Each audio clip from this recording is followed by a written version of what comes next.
Hey, they call me the meat man. Y'all will see me eat now. Hit on the meat man. Y'all will see me eat now. Welcome to the third episode of Best Barbecue, right here in Texas, called the land of beef. Texas. Never catch a muscle greener, showing the hell like a meat. I'm the meat man. Y'all will see me eat now. Woo, I'm the meat man, baby. That's my favorite part. This is Yoni. I'm here in studio with Stover. Hi. We're getting to the second part of our talk with La Barbecue. We talked to the owners, Allie and Leanne, and now we're going to talk to Brendan Lamb, the pitmaster, as well as their GM, Cam. Y'all will see me eat now. Woo, I'm the meat man, baby. Y'all will see me eat now. We should have him in to perform that song live one day. Yeah, is Jerry Lee Lewis alive? Yes, I looked it up. Oh, nice. Yeah. I always feel weird when someone says something. I'm like, is that guy even is he alive still? I would feel weird hanging out with Jerry Lee Lewis, I think. I bet he's still a rocking good time. He was rocking that piano pretty hard. Yeah, well, you just don't want to be the thing he rocks hard. Yeah, exactly. It's a good point, Stover. Thank you. You're welcome. Goodness gracious, great balls of fire. We're here in studio talking about meat, tasting it, and sometimes even cooking it ourselves, trying to make the best barbecue in Texas and in the world. We had a little conversation with our friends over at La Barbecue. We started off our day having a big platter that Cam brought out for us. We have our turkey, this is our beef rib, pulled pork, brisket, pork rib. These are pickled onions, our chipotle coleslaw, potato salad, and our house-made pickle chips. I'm really glad we just ate before recording this because that would have made me hungry. Yeah, I mean, it was a beautiful plate of meat. I think some of it's actually sitting in the fridge downstairs still. Few little bits and pieces. Well, I know what I'm doing after. I know that Domino's just doesn't cut it. Yeah, it's not the same as a big plate of barbecue. I actually had a slice from my snow stash this morning with some of my curry. That was pretty good. Yeah, I had pulled pork for breakfast. Nice. Well, you're becoming a true Texan. Thanks. Speaking of true Texas, the beef rib is probably one of the most epic looking, at least, and most delicious cuts of meat. It was my favorite thing that we had at La Barbecue, and we couldn't help but even eat it when Cam was describing it to us. Yeah, he came over as I was kind of chewing on a piece. Really, the brisket's king in Texas. It's very central Texas, very indicative of central Texas. The beef rib is something that you'll kind of only see in Texas and really not all over Texas. It's not a lot of people like to do it because it's very hard to source. It eats up a lot of grill space, and with that much bone, your margins are pretty terrible. But the spectacle of them, and they're so delicious that we still slave to them and have to do it. Hey man, I'd be sad if you lost the beef rib on the menu. Yeah. It's fun. I'd never had a beef rib at a barbecue place until I moved here because it's all pork, you know. And the first time I got one felt like the Flintstones. Yeah, it's so primal. Yeah. The experience Yeah. of them. Well, and of course yours just.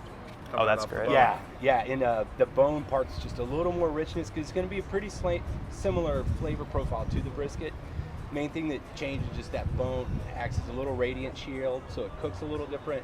That meat's a little more marbled and richer, and the bone just imparts just a little more flavor into it too. But My favorite part is like the connective tissue and it's all crunchy. yeah, I love that little kind of like beef chicharron type of Yeah, exactly. mouthfeel to it. But they're pretty hard to beat. They're so rich that I mean, I'd put that up against pretty much any cut of meat. Period.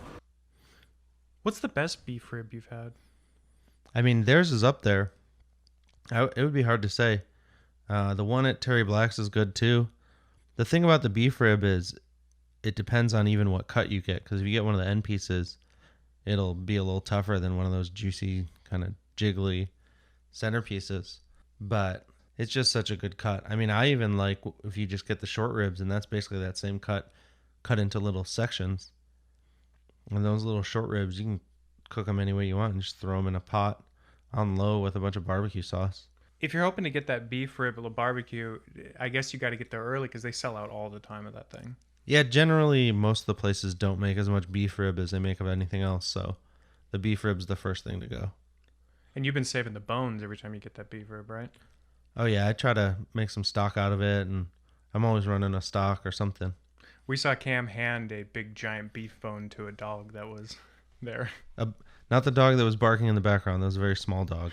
There's actually a regular sized dog that got that beef rib just a second after we were done talking. And I thoroughly enjoyed having my mouth full. I didn't notice I was chewing half the time while we were doing that. Yeah, you got up to get napkins one time, and when you walked away, I listened to that audio, and it was just me going. It sounded a lot like that.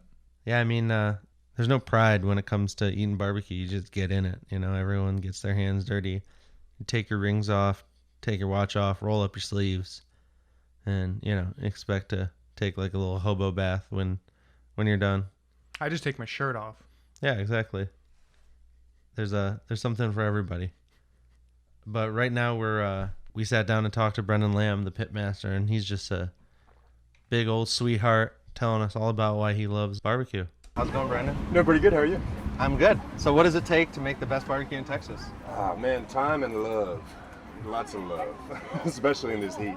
And you guys are burning post oak? Yeah, post oak. That's Central Texas. Is mostly everybody out here uses post oaks. I know some other ones they'll throw some other, pecans or some cherries or something like that, or mesquites or something like that in there. Nice. But not us. And you just picked up a load. You get it from a local guy? Yeah, Javier. Yeah, he's our guy. He actually he gives it to a lot of people around here. He's a style switch.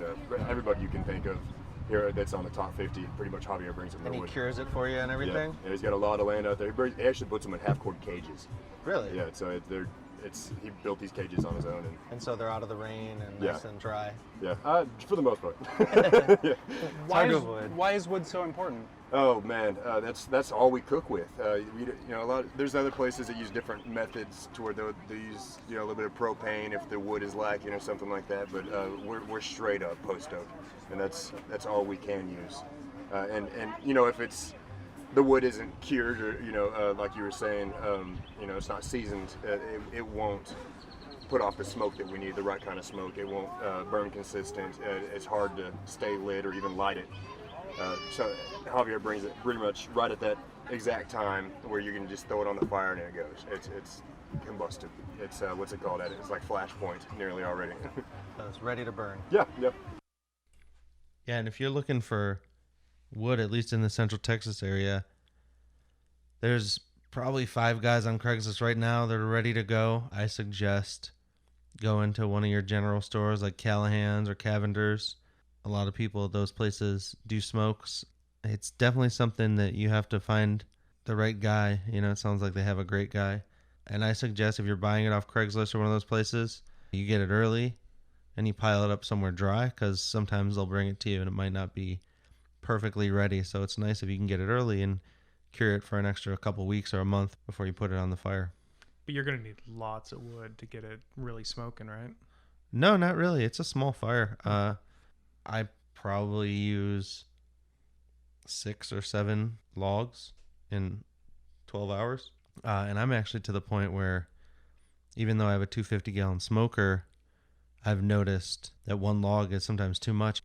You're fighting the fire a little bit. So I bought a nice blade for my Sawzall, and I've been cutting the logs in half as I've been smoking. But I can't just go gather a bunch of twigs outside my apartment. I mean, you can smoke with anything, but like he was saying, you want a wood that's not too dry and not too wet, because if you get a lot of smoke, it's just going to be too smoky. It's just going to taste like, creosote and these like thick, strong flavors. But if you get good wood, it burns clean. If you watch any of the Aaron Franklin videos, he talks about it a bunch, where if you look at the smoker, you shouldn't see thick smoke billowing out of there. It's always fun in the studio to see something just fall out of the corner of your eye. You wonder what it is. That's all good. So we started talking to Brandon about his usual day on the smokers. What is a usual day like smoking? Like, when do you start? And then what is the end of the cycle of the day? I normally start around 7 a.m. Normally, and that's just because I haven't had anybody here to be able to do what I need done. I haven't been able to train people up yet, so we're finally get to that point where I can come a little bit later. But it starts off, you gotta load up the pit. You know, you got to season everything. You got to. It takes a long time, you know, to even get everything started from getting here. As soon as I walk in the gate, it's 3 hours before I'm even cooking. And you know, some people can say maybe I could be spending my time doing something a little bit better, but the whole day is this meat. You know, there's no sitting around. There's no messing around your phone. There's no anything like that. So the next day, then, I mean, everyone must smell like they've been camping for a week. Oh yeah, that's my natural ambiance. It's campfire. And so, as far as techniques, do you guys do a crutch, do you do a wrap, or do you just cook them right on the pit? We'll cook them on the pit, and about an hour before we pull them off, we'll wrap them in some peach paper. So just for them to rest in? Yeah, most of the rest in it gives and it holds the momentum of the brisket at the very finish. You know, it kind of loosens up on the inside too, so you get that real nice, you know, fork cutting. Part of what we're doing is we're going to be cooking our own briskets on a big pit that I have. Okay. So we're talking about techniques, and we're going to, you know, you only want to change one thing at a time, and so You can't change. That's the biggest part where a lot of people mess up is, you know, they hear different styles and they'll try and completely change their style all the way to that one. And, you know, you can't, like you were saying, change more than one thing or even two things at once and know where you're messing up or know where you're going to get a little bit better. Do you use anything to reintroduce moisture, spray bottles or pans or anything? Yeah, we'll spray it down with moisture towards the end of the cook. You know, the whole time I'm not going to do it. I've noticed that messes up the bark a little bit if you're spraying the whole time all the way through. So you don't want to get it too wet. Yeah, you don't. Get a good bark drying it out. Yeah. Nice. It's really nice to dry it out, but if you get a good flow airflow going over it. I'm looking at a line here that's, I would say, probably about 40 people deep. Is this a usual kind of line for you guys? Yeah, this is about normal for a Wednesday. You get towards the weekends and we'll have a 4-hour-long line. And that's, I say 4 hours. That's if, you know, we're going slow and cutting and stuff. I mean, you've been here quite a few times, you know. But we've moved this trailer up 15 feet, and the line will still go all the way out to the alleyway and then down to Chacon. And that's pretty much every Saturday. Nice. What is it that makes people willing to line up when maybe they won't line up for so many other things in their life? Why do they wait for barbecue? I mean, I think in Austin, it's a real trendy thing. You know, people can be, you know, what'd you do today? What'd you do on your Saturday? You know, I waited in line, you know, for 3 hours for La Barbecue. You know, like, oh yeah, well, I waited 4 hours for Franklin's. You know, like it's kind of like a trendy thing to do. And as well as, you know, we're on the Texas Monthly Top 50, so there are a lot of people wanting to come in and see what the hype's about. When all these Texas Monthly things come out, does it increase your line? Do you see a huge bump as soon as you're on the list? The only thing I saw a bump in is these barbecue passports. It's been about the same. It hasn't slowed down. Even with this heat too, it's been like 106 degrees, I think it was last week, and it's going to be just about the same this week. And the line hasn't slowed down at all. I mean, people will get to the point where they're, you know, like passing out, and they'll still stay in line. You know, they'll wake up and get some water and go stand back in line. Awesome. It's a testament to people's love of barbecue that they're willing to not only wait in line in the heat, but eat something super hot and potentially spicy and all that good Right. stuff, and increase their body temperature. And they'll sweat, and like you said, they'll go nap. But there's something special about barbecue that's different than so many other foods, it seems. Yeah, it's got to be what's in the meat. I don't. It's got to be something that's in there that's got you. You know, people just they crave that butter. You know, that we kind of make out of the fat. Yeah. And it's just ridiculous. You know, working here every single day and having barbecue every single day, like I won't do it now. You know, but at the same time, like I understand, and I really appreciate that people seeing the amount of labor and love we put into it. We're doing this passport, and you know, we're integrating that into kind of who we're choosing. Uh-huh. But I've also noticed that all the pit masters have huge respect for each other. I mean, I'm guessing you can probably go wherever you want, skip the line, and just hang out and enjoy yourself. Is that a nice perk of the job? Or? Yeah, it is a pretty nice perk, and I do like to go to different places and try it every now and then. You know, like I'll stand behind our everything that we have on the menu as, you know, I feel it's the top. You know, top and Yeah. regardless of what the passport says, or regardless of what Texas Monthly says, you know, I still think ours is the best. But I like to go to, you know, like stay like style switch to get some pork ribs every now and then. I really like their pork ribs, and they got some pretty good jalapeno cheddar sausage too. Nice. So, and then, you know, Truth, a few other places. Truth is awesome. Yeah, they got some good brisket over there. And their sides are there's yeah. so many sides. Oh yeah, and then the beef rib at Louis Mueller. You know, you can't. That's kind of their Classic. staple. Well, and I mean, this is kind of a descendant of that whole family, right? Oh yeah, I mean Leanne. That's Leanne. Her dad is Bobby, you know, and you know her brother is running the place now, and Bobby is the one that is pretty much you can run. I mean, I know there's a challenge inside the passport, like the Louis Mueller, you know, kind of family tree thing. Yeah. And even like Franklin, he used to cut onions for Leanne's brother. You know, like it's this whole Central Texas thing comes from Leanne's family. You can basically track it down just to Bobby, huh? Yeah, Bobby and there's one other guy who was working with Bobby. Forgot his name. But anyway, Bobby's the important one. So many people, like you said, have gone on to open their own places or go work at other places. Yeah. I mean, it's like a breeding ground. It really is, and you know that's kind of a double-edged sword. You know, we'd like to have people stick around and not, you know, not go and open their own place and all that, but you know it's kind of inevitable with this business. You know, people they see the success, they see the lines, you know, they think they can do it on their own, but a lot of it is that family legacy that Leanne has that will draw this. She's built such a brand, you know.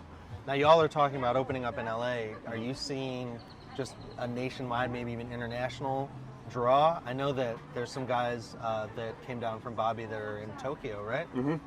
Oh yeah, it's the new gold rush. You know, barbecue is the gold rush, and we're going to take it out west, just like they did with the gold rush. We're going to go to California, and we're going to tap into that market. And you know, Eater LA, LA Weekly, there's been numerous publications that are already talking about us going out there. Is there already a spot anything like this in LA? No, there's not. So you're going to be the first. Yeah. I mean, there's a few places that claim to be Central Texas barbecue, but they're still pop-up, and they're doing okay, you know, but they're not guys from Texas or something like that. You know, they just came out and got inspired and started their own thing out there. Besides Blitzos, that guy, you know, he's been out there in Compton for a long time, but it's more of like an East Texas style, which is completely different. Sauces and all that. Yeah, you have to have sauce. It's dry meat, you know.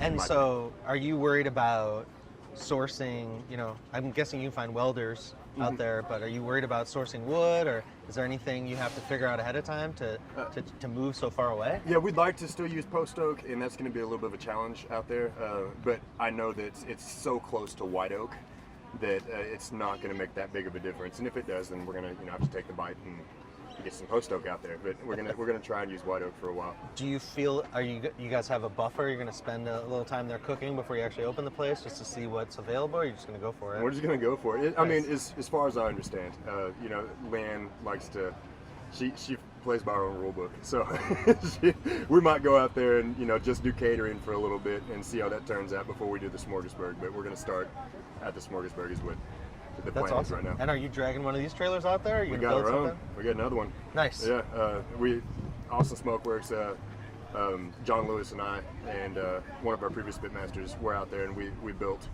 a road pit, a 1,000-gallon road pit. So it's exactly what we have now, except it's not closed and with the screen and everything. Because California keep it a little doesn't have those, yeah, California doesn't have those regulations yet. But I'm sure as soon as we get out there and all the other barbecue places start popping up, people are going to get. And that's where they want it closed in, and same regulations as Austin. Well, and I've seen in some of the downtown places, there's been some complaints about the smoke going into neighborhoods. Yeah. Are you worried about some of that California stuff, or? You know, I mean, you know how California it is in California. The people are definitely going to complain, but it boils down to they're going to have to be educated on that. It is, you know, same wintertime, people burn fires in their fireplace, and this is the same exact thing. I'm not putting propane It's a out. small wood fire. Small wood fire. It's very small, and you know it might put off a lot of smoke, but it's because it's directed right at that one spot. You know, you're not having like a big gigantic chimney that lets it disperse when it comes out. It's more noticeable. When did you fall in love with meat? Oh man, since I've started my life on this earth, I've been a huge, like a hardcore carnivore. You know. I have to say, you're wearing a hat that says "Hardcore Carnivore" for our listeners. What? But it becomes, if you're spending so much time around something, it becomes a lifestyle, whether It really does. you know you planned it or not, right? Yeah, and you know it's. There's other stuff you can smoke that's great too. You know, you can smoke some cabbage or you know something like that, and it all ends up being real good. Or you can do some seafood and stuff like that. But the red meat is what really I fell in love with because people just absolutely love it. You know, not just. I'm a people pleaser myself, so whenever I spent this much time doing something, and you know, you're kind of wanting somebody to love it as much as you do, as much as you love your product that you put out. And since I've seen my mom and her wife doing it in Fredericksburg for the longest time, they just kill it, and they don't even slice their brisket; they chop everything up. And that's really what made me want to get into the industry more than just the backyard smoking kind of thing. In which living in Texas my whole life, that's what we've always done.